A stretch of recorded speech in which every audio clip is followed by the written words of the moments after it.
understanding of Islam.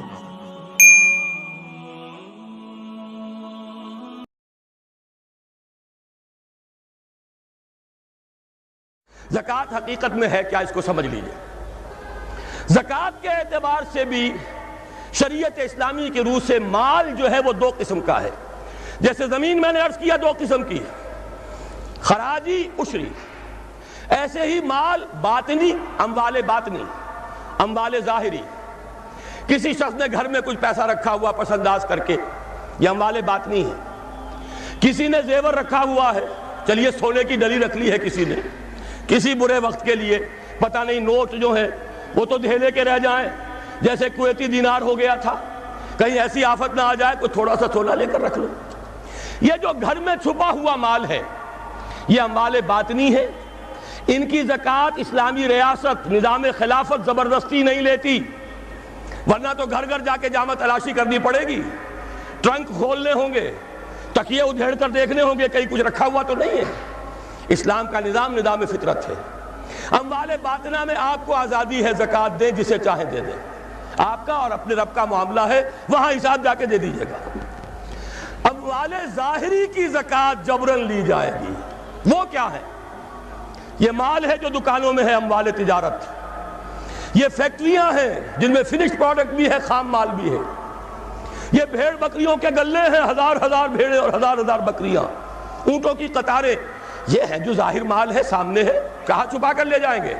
گودام بھی ہے تو وہ گھر تو نہیں ہے، گودام کی تلاشی ہو سکتی ہے، دکان کا حساب لگایا جا سکتا ہے۔ فیکٹری کے اندر اس کی زمین، اس کی مشین، اس کے ٹولز ایگزمپٹ، اس پر زکوٰۃ نہیں ہے۔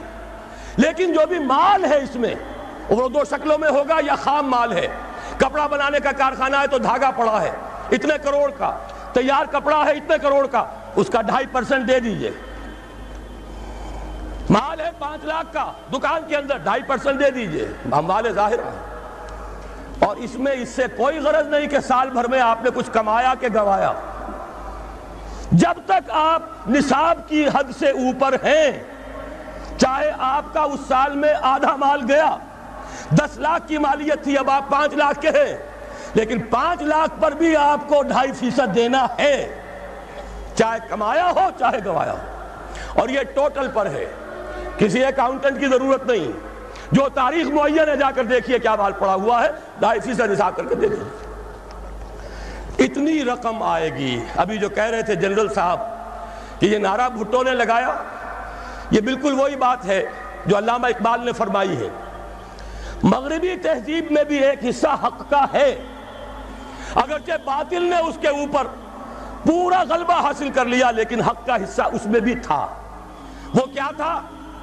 اوہام پر اپنی بات نہ قائم کرو، لا تقف ما لیس لک بہ علم ان السمع والبصر والفؤاد کل اولئک کان عنہ مسئولا۔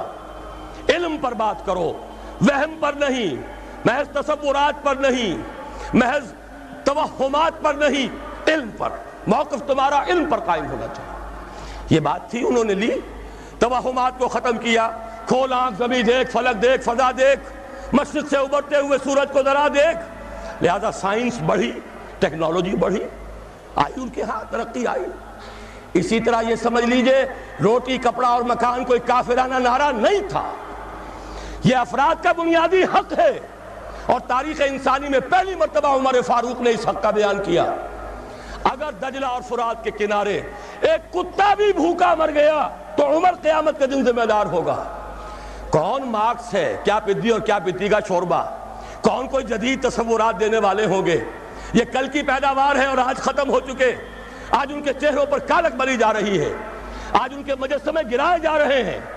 عمر فاروق کا فرمان، یہ محمد کے غلام اور ایک ادنا تربیت یافتہ سپاہی کا فرمان ہے، یہ تا قیام قیامت قائم رہے گا۔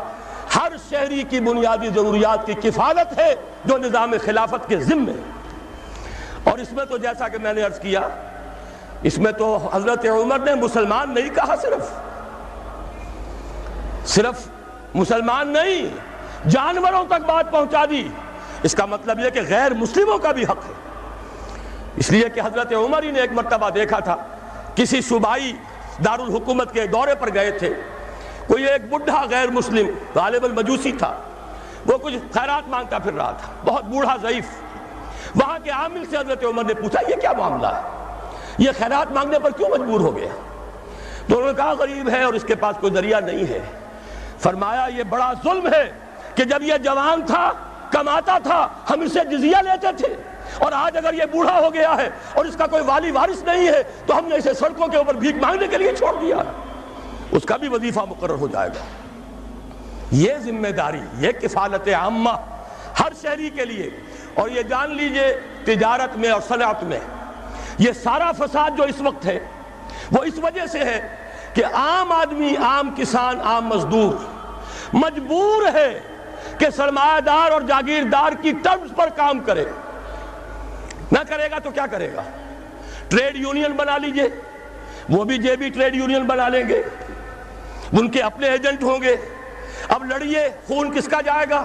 مزدور ایک دوسرے سے ٹکرائیں گے، کچھ حاصل نہیں۔ اسلام نے کیا نظام دیا ہے؟ آپ غریب کو ضمانت دے دیجئے، اگر تمہیں صحیح ویج نہیں مل رہی، تمہیں صحیح مبادلہ نہیں مل رہا اپنی محنت کا، مت کام کرو، تمہیں بھوکا نہیں مرنے دیا جائے گا، تمہاری بنیادی ضروریات کی کفالت ریاست کرے گی۔ اب ہوئی برابر کی چوٹ۔ اگر کارخانے دار کہہ سکتا ہے کہ اگر آپ کو یہ چیز منظور ہے کام کیجئے ورنہ جائیے، سب مزدور چلے جائیں گے، میں لاک اپ کر دوں گا، کارخانہ بند کر دوں گا، لیکن یہ کہ مزدور اس وقت یہ نہیں کہہ سکتا، وہ تو کہے گا جناب اسی تنخواہ پر کام کروں گا، اس لیے کہ ایک دن کام نہ کرے شاید بچ جائے، 2 دن کام نہ کرے بچ جائے، 30ویں دن فاقہ آئے گا، اس کے پاس کھانے کو نہیں ہے۔ لیکن اگر معلوم ہو میری ریاست خلافت اللہ فی الارض، وہ ضامن ہے، وہ رب العالمین ہے، اور اسی کی رب العالمینی کا یہ مظہر ہے نظام خلافت، رحمت للعالمینی کا سب سے بڑا مظہر محمد رسول اللہ کی یہ نظام خلافت، یہ ضامن ہے یہ مجھے بھوکا نہیں مرنے دے گا، یہ میرے بچوں کے لیے کوئی نہ کوئی چھت ضرور فراہم کرے گا، تو پھر اس کے پاس بھی بارگیننگ پاور ہے، وہ بھی قدم جما کر بات کرے گا کہ جناب یہ ویج دیتے ہیں تو کام کروں گا ورنہ نہیں کروں گا۔ یہ ہے جو آسان ترین حل ہے۔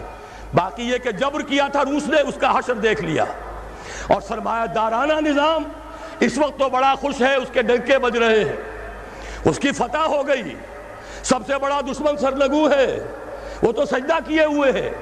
لیکن یہ کہ واقعہ یہ ہے سرمایہ دارانہ نظام کے اندر جو کنٹرڈکشنز ہیں، جو تضادات ہیں، اب وہ ظاہر ہوں گے۔ جب باہر مقابلہ تھا اندر کی لڑائی ختم تھی، اب اندر سے فساد ابھرے گا، اندر سے ایکسپلوژن ہوں گے۔ یہ غیر فطری نظام، یہ غیر انسانی نظام، یہ غیر معقول نظام ختم ہو کر رہے گا۔ کاش کہ اس کی جگہ صحیح، معتدل، متوازن، عادلانہ نظام خلافت، اس کا کوئی نمونہ ہم دنیا کے سامنے پیش کر دیں۔ اس وقت پوری دنیا کی طرف ہماری ذمہ داری ہے، ساری نوع انسانی کے ہم مقروض ہیں کہ ہمارے پاس ہدایت ہے، لیکن ہم اس پر خزانے کا سانپ بن کر بیٹھے ہوئے ہیں، نہ خود عمل کرتے ہیں نہ دوسروں کے سامنے نمونہ پیش کرتے ہیں۔